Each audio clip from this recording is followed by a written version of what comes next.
الحمد لله. الحمد لله أستعينه وأستغفره ونعوذ بالله من شرور أنفسنا. من يهده الله فلا مضل له ومن يضلل فلا هادي له.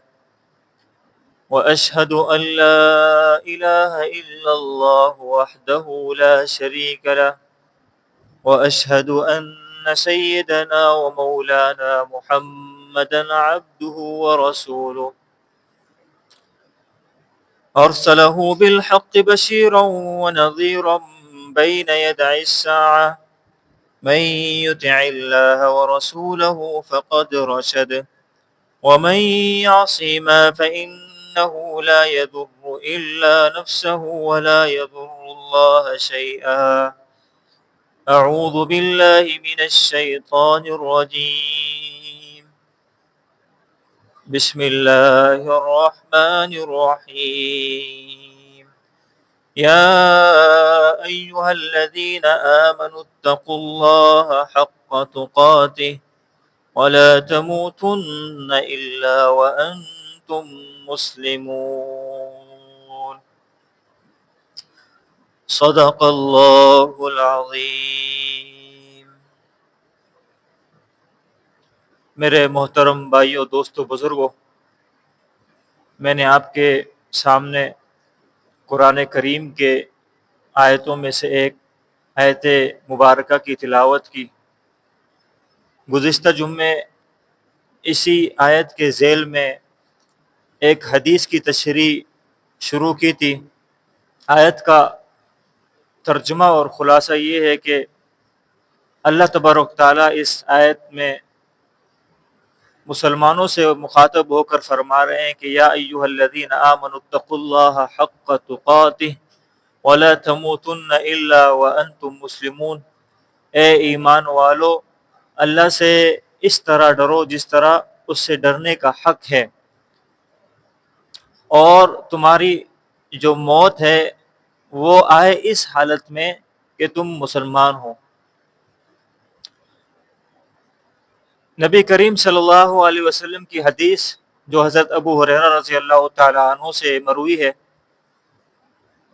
اس کی تشریح اور اس کا خلاصہ چل رہا تھا.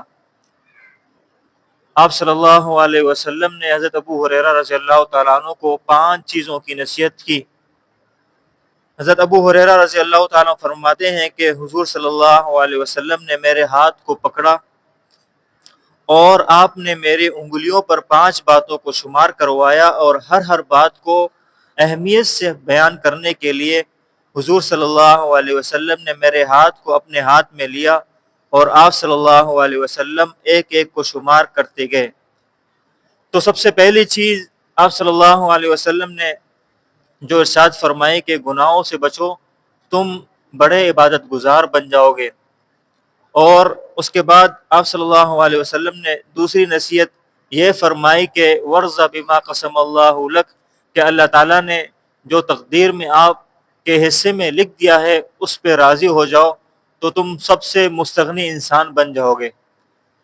حضور صلی اللہ علیہ وسلم کی تیسری نصیحت یہ ہے کہ وَأَحْسِنْ إِلَىٰ جَارِكَ تَكُنْ مُؤْمِنًا، کہ اپنے پڑوسیوں کے ساتھ سلوک اچھا کرو، اچھے رویے سے پیش آؤ، تو تم اس کے نتیجے میں کامل مومن بن جاؤ گے. آپ صلی اللہ علیہ وسلم نے یہ بتایا کہ پڑوسی کے ساتھ اچھا سلوک کرے. آپ صلی اللہ علیہ وسلم کی ایک حدیث ہے، آپ صلی اللہ علیہ وسلم نے ارشاد فرمایا کہ واللہ لا یؤمن، واللہ لا یؤمن، واللہ لا یؤمن.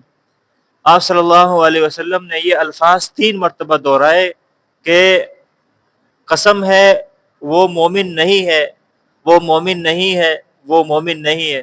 تو صحابہ کرام رضی اللہ عنہ مجمعین نے دریافت کیا کہ اے نبی صلی اللہ علیہ وسلم، کون شخص مومن نہیں ہے؟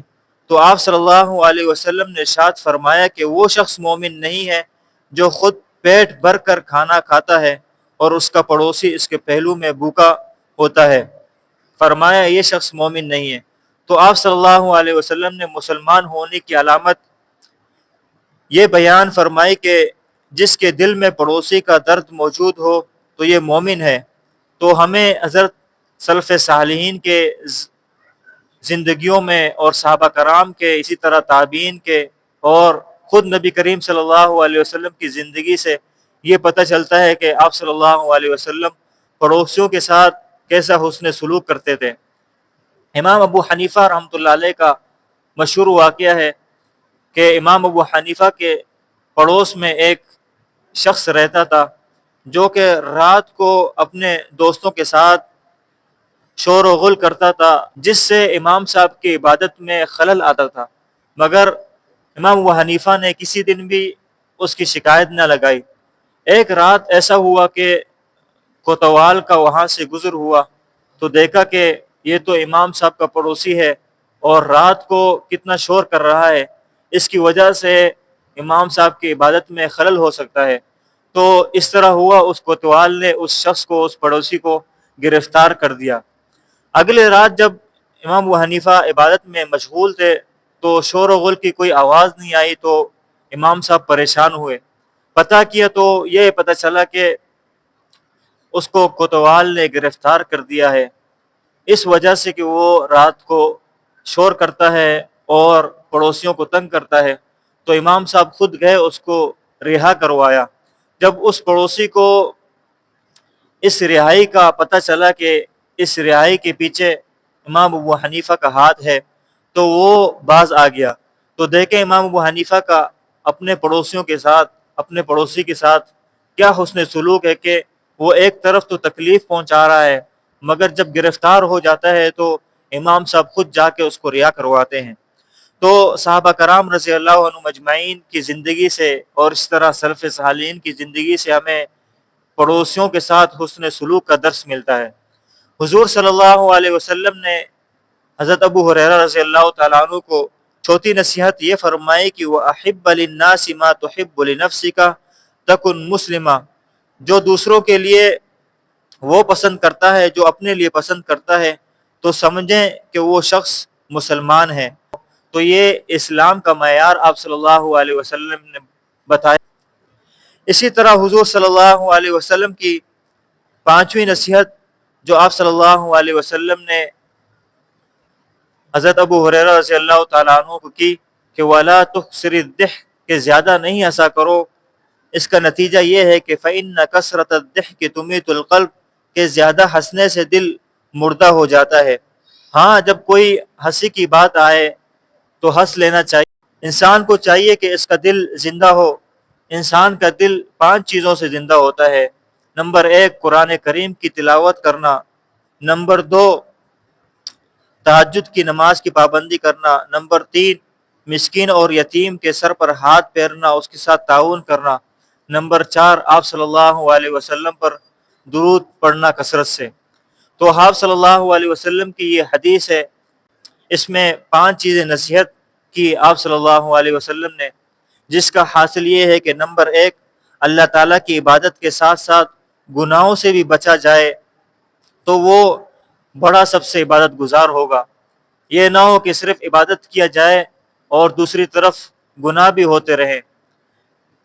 نمبر 2 ہر شخص کوشش کرے کہ اللہ تعالیٰ نے جو دیا ہے اس پر راضی رہے، تقدیر پر راضی رہے۔ اور اسی طرح ہمیں یہ درس ملتا ہے کہ اپنی معیشت میں میانہ روی اختیار کرے۔ اسی طرح اس حدیث سے ہمیں یہ درس ملتا ہے کہ اپنے پڑوسیوں کے ساتھ اچھا سلوک کریں۔ اسی طرح اپنے لیے چیز جو پسند کریں تو وہ دوسروں کے لیے بھی وہی پسند کریں۔ اسی طرح انسان تو انسان، چرند پرند اور جانوروں پر بھی شفقت کریں۔ نمبر 7 جب بھی خوشی کا موقع ملے تو اس میں اللہ رب العزت کو ناراض نہ کریں، اور ہنسی کے موقع پر بندہ ہنسے، زیادہ ہنسنے سے بچے۔ اسی طرح اس حدیث سے ہمیں یہ نصیحت ملتی ہے کہ آخرت کو یاد کرنے اور دل کو زندہ کرنے کے لیے انسان کے لیے 4 اعمال ہیں کہ نمبر 1 قرآن کریم کی تلاوت کرے، تہجد کی نماز کی پابندی کرے، مسکین اور یتیم کے ساتھ تعاون کرے، اور آپ صلی اللہ علیہ وسلم پر کثرت سے درود پڑھے۔ اللہ تعالیٰ ان تمام باتوں پر عمل کی توفیق عطا فرمائے، آمین۔